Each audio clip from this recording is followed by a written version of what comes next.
Welcome to the Classroom Connection, the show that takes you inside Marion County Public Schools. I'm Kevin Christian, your host for the day. Now, over the next 30 minutes, you will learn what credit recovery is all about, why we offer it, and even how valuable it truly is. We'll keep things on target by telling you why one local elementary school has weapons on campus on a daily basis. And we'll see how successful a 4-day week has been for one of our local high schools. Up first, though, it is money. It's a tough subject, especially for public education these days, but it's also a topic that we've devoted a lot of time to right here on the Classroom Connection. And it is the month of June, and this means the next school year is already well underway when it comes to the budget planning process. Superintendent Jim Yancey joins me now, along with Teresa Boston-Ellis, who is our finance guru, director of finance services, all those fancy words, Teresa. Okay. Thanks to both of you for being here today. My first question, which I've already kind of forewarned you guys, what's the latest from Tallahassee? It's June now, so what do we know that we didn't know 2 or 3 months ago?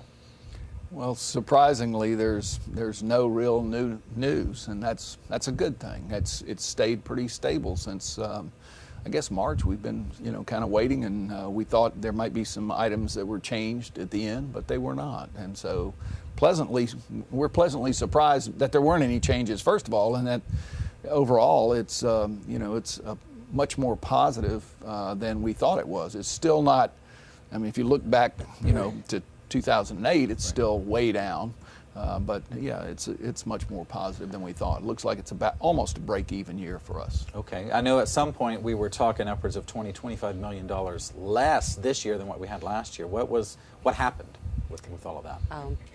There was $1 billion infusion of cash into the K-20 education system, and it was a desire of the governor, and the legislative body followed his desire. Typically, it's the governor is he's very generous with funding, and then the legislators come in and sort of pare back that funding, but they were pretty much on par with what his request was. But let's speak realistically here in the fact that last year $2 billion was cut from public education throughout the state of Florida. So we're not talking about $1 billion bringing us back up to where we once were. Correct. We are still below the 2009-10 year in terms of funding. Now, over the last 4 or 5 years, we've been cut over $50 million. How do you save that kind of money? You do a laundry list of items that are not necessarily desirable. Right. And we send a lot of teachers from the district office back to the classrooms. We went on a 4-day summer school. Which we're doing again. Correct. To do things like save energy. Mm-hmm. We've not filled vacant units. Pretty much we've done those kinds of things since 2008-09. And what about positions? I know that we have some art music positions that are shared between schools. I presume that's something that we're looking at continuing doing unless things suddenly get better. Well, those are all decisions we'll make this month, although it's pretty obvious to me that that's what we have to do. There's no way for us to move forward with hiring certified teachers in those positions right now, so we'll try and figure out what's the best thing to do.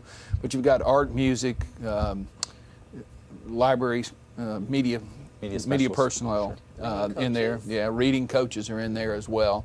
Lots of positions that are in there that we really need to make up and get into our classrooms. They're key positions, but they're not core positions. And really we're focused on, unfortunately, in the state of Florida, they're focused on that core curriculum and what's required for class size reduction. And so those are the things we'll focus on first, and then everything else is secondary. And like Teresa said, the main place you can get money now, because what she didn't say was we've cut an awful lot of other things that she knows about, items, small capital expenditures that we have just eliminated, and now we're down to cutting personnel, or not replacing personnel is probably the right thing to say.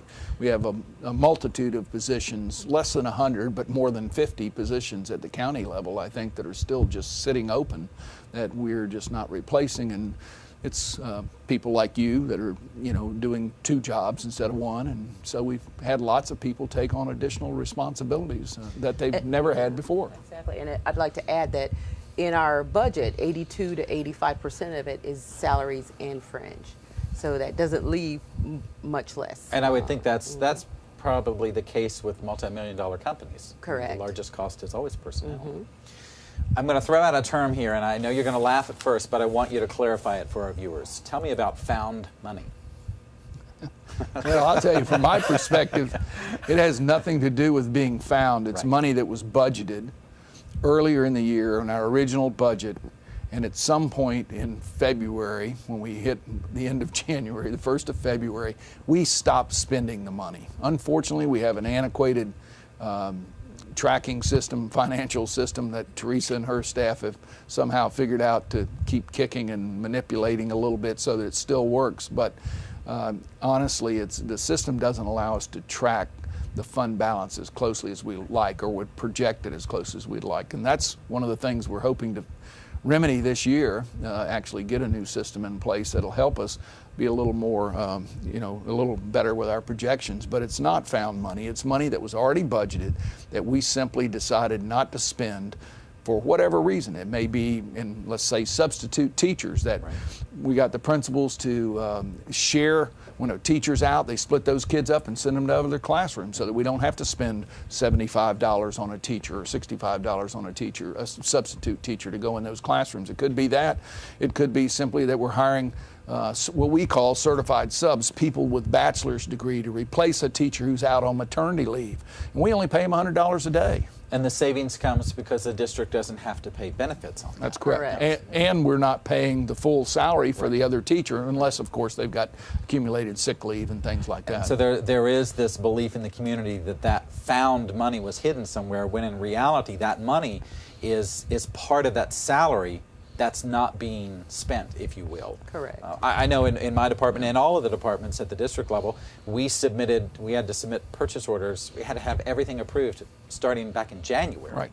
And that normally didn't happen until later, March or April. Correct. But this year it was pushed back much further. So, well, we get an energy budget, for instance, and that's probably the best example of one that every year has gone down as we've done better job each year with energy reduction.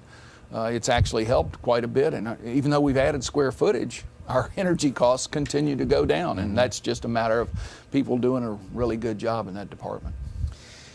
We've just got about a minute and a half left, but how we managed to do this, to cut this kind of cost, $51, $52 million, go through the whole budgeting process and not lay off a single person? How do you do that? Well, we did it through attrition. That's really what happened. And we're continuing to do that. And we're continuing to do it through attrition. We just don't replace people when they leave.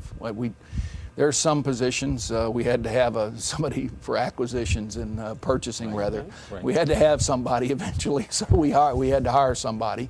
But that department at one time was 5 or 6. Correct. And it went down to 2 or 3. And yes, at one point it was 2 people. Yeah, at one point, and without a leader, if you will, and so finally we had to hire somebody, and so we got somebody in that position, and they're doing a good job. But that's really how we've done it, is through attrition. Fortunately, we've had enough people leave the district in a variety of positions that we've been able to simply not replace and absorb. In many cases, they're teachers. In other cases, they're custodial. We've done it with outsourcing of custodial. Right.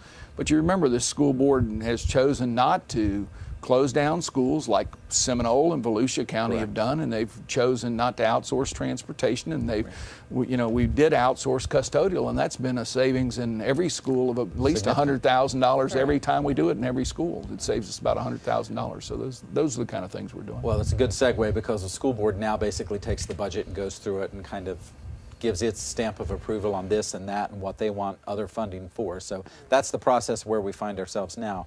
In June and July and August, the school board will actually vote on the budget in the first part of September. So the process that's taking place now is probably the final part of the process. Right. Overall. And we do have to have a balanced budget. Right. And we will have a balanced budget. Okay. Thank you, guys. I appreciate you both being here. I know you're busy and it's the end of the year and things are crazy, but I appreciate you making time for us today. Very good. No problem. Thank you. Another option for new revenue is increasing millage, which school board members are putting before voters come August 14th. Here's a look at what's being proposed.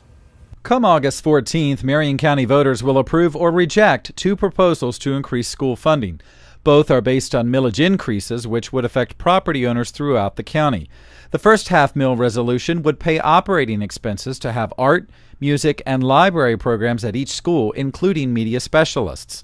Today, at least 8 elementary schools share music teachers and 10 share media specialists. This half-mill will also pay for reading coaches at each school, specific summer school programs, and after-school tutoring.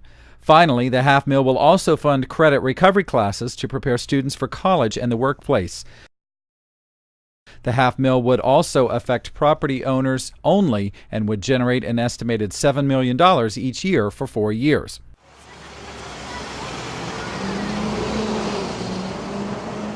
Voters will also decide on a second and separate half-mill for capital improvements. Both ad valorem increases cannot be used for salary increases. The estimated $7 million per year would help pay for schools and district projects like painting, flooring, heating and air conditioning systems, and roofing projects. The half-mill would also fund technology needs and help the district develop and operate its own alternative school instead of contracting outside vendors for that service. Both half-mills for operating expenses and capital improvements would last 4 years, raising a combined $14 million each year. For the average homeowner with a house valued at $125,000 with homestead exemption, both ad valorem increases would translate to about $10 each month, or about $125 each year. Again, voters have the final say on these 2 millage increases come August 14th. We encourage you to become educated on the issues and voice your opinion. Another money-saving idea was a 4-day school week, but that's pretty much been nixed at this point. However, one of our local high schools has embraced the concept, holding class Monday through Thursday and shutting down every Friday this school year. Tom Lauder and several students explain why the concept is working for MTI. Some of the stuff that has happened down the highway in the last Even though the 4-day school week was considered by the district as a significant cost savings measure, it was not adopted. What MTI has been doing for over 1 school year, they see now there is no end in sight with all the rewards the students feel they are receiving. What about a 4-day school week? That way we could reduce student transportation costs by 20% and reduce costs to the district by 20%. So we saw that as a great positive opportunity and then began having conversations with the district as far as what we needed to do to implement that here. Monday through Thursday. On Fridays, our faculty comes in every other Friday and we have what we call a Faculty Friday. On that Friday, we spend 4 hours together doing staff meetings. We do all sorts of staff development. We work on team projects and organizing our curriculum together. And it's wonderful, concentrated quality time that we have together every other week. Well, that lets us know how the staff feels about their Friday. How about the student's perspective? And I'm part of Marion Technical Institute. I'm part of the Law Academy. Fridays are off for me. It helps me to go for internships, find jobs, catch up on my schoolwork.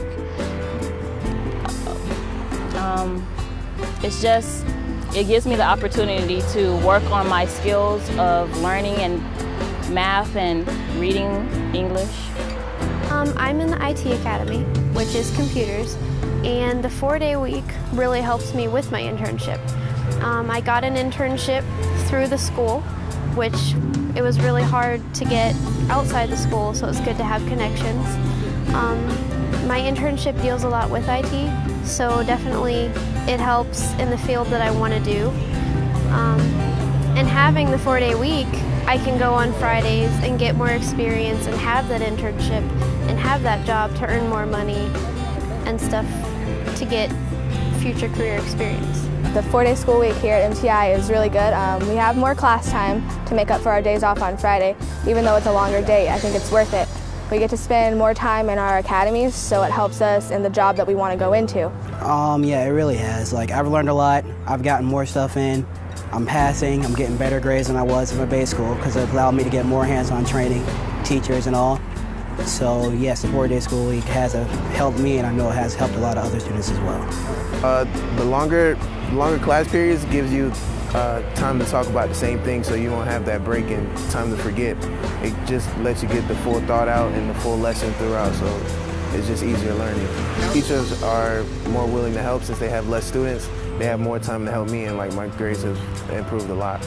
Having a Friday off is just another great way to extend the curriculum beyond the classroom and give them some real work experience to get their arms around the real world opportunities that are out there. The payoff also includes a 20% savings for students when it comes to gas for their cars and a 20% utility savings for the school itself.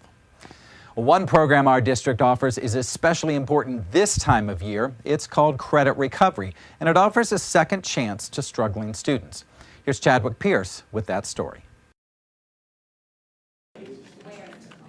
For those students who fall behind and need to make up credits or retake a test, there's help. Credit recovery is a way that students who are credit deficient, you have to have 24 credits to graduate from a Florida high school. Students who are credit deficient because of failing courses can recover those credits by a variety of means.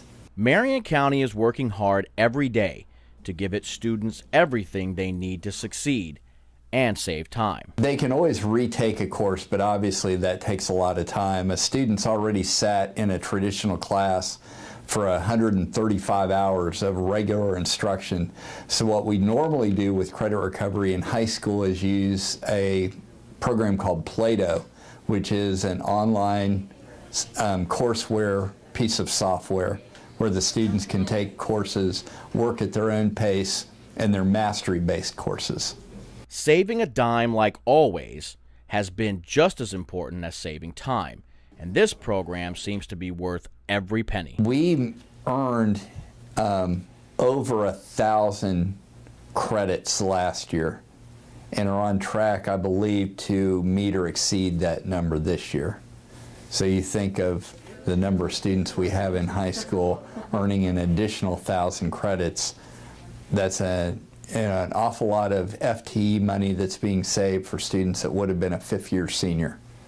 Being able to make up credits and save money in the district is nothing new, but the process for a student to begin recovering may be. Most students know at this point all the different ways that they can remake a credit, but the process here at Forest High School is that they would make an appointment with their guidance counselor, and then we would discuss, based on their credit history, what exactly they needed to do to get back in line to graduate. Where would a student be without this program? 2 to 3 credits behind in high school and maybe having to stress over the summer to make sure that I'm on task next year.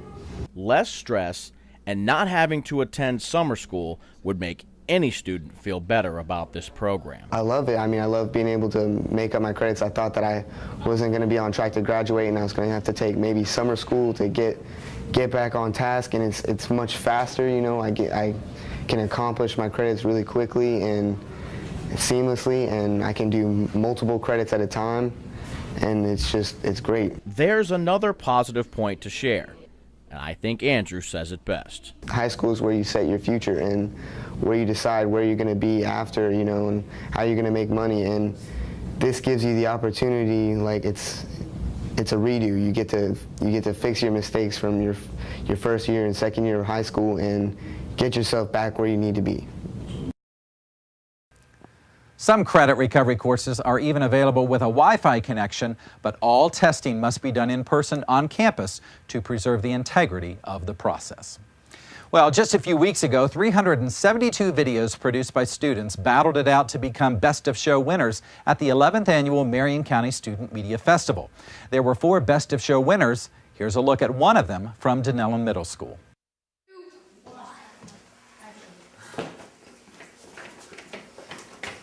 That's right, punch him! Punch him! Punch him! Punch him! Wet Willie! Yo, twerp, I'm gonna get you, man. Hit him! Come on, hit him! Hit him! Hit him! Kick him! Kick him!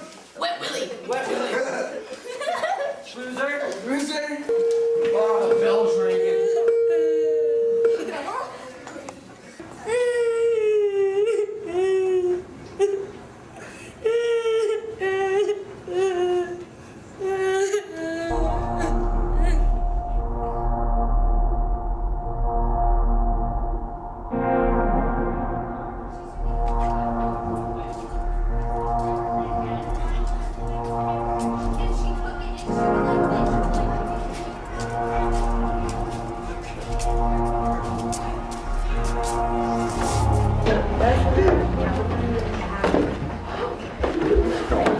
Look, the little wuss is in here today.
Do you have a tardy pass? Yes, ma'am. Oh, thank you.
Over the next 3 months, we'll show you the other 3 Best of Show winning videos. Our district has a strict no weapons policy, so it might surprise you to know that 3 of our schools actually allow weapons on campus on a daily basis. Previously, you may recall, on this show, we've shown you the rifle team at Vanguard High School and the archery program at Liberty Middle School. Now, it's College Park Elementary's turn to show off its championship caliber marksmen. Here's Joel Hartley to explain. Initially, we had a lot of hesitation when it comes to archery. A lot of the administration had a concern about the safety, especially putting bows and arrows on a 3rd grade or 4th and 5th. It took a little while of talking and convincing and talking about the safety. There's never really been an accident in the archery program, so that's something that is very positive about the program. Something else very positive is the success College Park Elementary's archery team has had at the state level. In 5 years of competing, the Huskies have never finished lower than third, taking first in 2009. With that kind of track record, there's never a shortage of archers. The kids are very motivated to be on the team. Unfortunately, there's only 24 students that are allowed to participate, and out of the 24, it has to be a certain percentage of girls and boys. So I have to, throughout the years, we had to do a tryout just to pick, the top 24 students to represent the school. We look at their discipline, their behavior. We also look at their grades. They need to have a C average or better. And we have to make sure that they have the skills that are required. They got to be able to hit the target. Good shot. A lot of the students that have been in the program, that they're putting a lot of more effort in the school, in their assignments and their school grade. It's a motivator, to them, because they understand that if they do not have the grade, they will have to depart or they'll have to leave the team. I used to have an S, and now I have all E's in PE. So I think that learning this skill and that acing the tests for archery have helped me get my grades up a little. My grades have gone up a whole lot. I went from a D to an A, and my coach, he helps us. He gives us like math on which way you turn it, which way to make your bow, how hard it is to pull it back, and how good to focus. Tests, math. You'd be surprised at just how much education is involved in archery. If we talk about the physical education aspect of it, obviously we're talking about upper body strength. Our archers need to be very strong to be able to draw. We don't have any sights, so they have to do their best to aim precisely. They have to be good listeners. They have to follow directions. They have to be very skillful. Obviously, there's a lot of eye and hand coordination. Now, when we look at the curriculum, we talk about history. Prior to them shooting or competing, we go through a series of classes to teach them about the history of archery. We have other aspects when we talk about the social studies aspect of it, when we talk about our Indian heritage. So when you look at all of that, you also look at being responsible, tying in the safety, and also the coordination. And so all of those aspects together is what makes our curriculum so good. Ultimately, archery comes down to the individual, alone at the firing line, and that has had a tremendous effect on some of the students. When I started shooting, I felt relaxed, calm, released, and I didn't feel really bad. If I was angry, I felt calm. The most fun part is when you're standing there and you feel like you're right on the spotlight, and when you shoot, you just feel like you can do anything. It'll be interesting to see how one of this year's most popular films, The Hunger Games, impacts participation in the archery program this coming school year. Well, he was with us earlier on today's show, and now he returns to share some important information, especially with the adults in our community. Here's our superintendent, Jim Yancey, with this month's Superintendent Spotlight. Hi, I want to take this opportunity to congratulate all of our seniors who just graduated from high school. I hope they have a great college career or enjoy their workforce, whatever workforce job they occupy. I also want to congratulate all those students that are moving up to middle school and even those that are coming into elementary school for the first time. I know it's going to be a great year, and parents, I hope that those of you with kindergartners coming in, please get your child registered.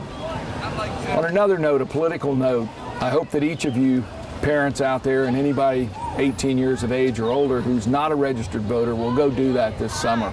There are some key races going on and some key elections going on that will impact our school system in a great way. superintendent of schools elections coming up, and I hope that you'll take the opportunity to study those candidates and take a look and see whether or not they have the education requirements that you expect, whether or not they have the experience you expect, and the vision that you expect to see out of your next superintendent of schools. In addition, you've got school board races coming up, and all of those take place on August 14th. August 14th. So they'll be coming back really the second day that teachers report in the fall. Not the students won't even have returned to school. So I'm hoping that you'll take that opportunity to do that.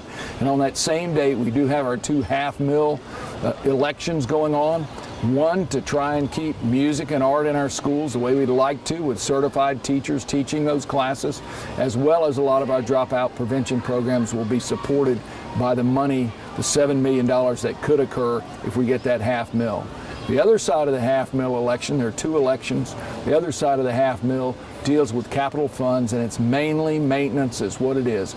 Maintaining the school roofs, maintaining the HV air conditioning system, heating and air conditioning systems in our schools. Those are key things as our schools age into the 20 and 30 year process. Some of those systems need to be replaced and have to be replaced. And finally, improving our technology in our schools and keeping up with today's needs. With all the end of course exams that we now have to take online, it's paramount that we get those things done. Without those 2 elections, we don't feel like those 2 referendums passing, we don't feel like we'll be able to do that. So please, please, please get out and vote. Register to vote first and get out and vote Tuesday, August 14th. Thanks, and have a great summer. Thanks, Mr. Yancey, and thank you for joining us today. We hope you have a safe summer, and we also hope to see you again real soon right here on the Classroom Connection. One final note, though, parents, remember, be there for your child every day.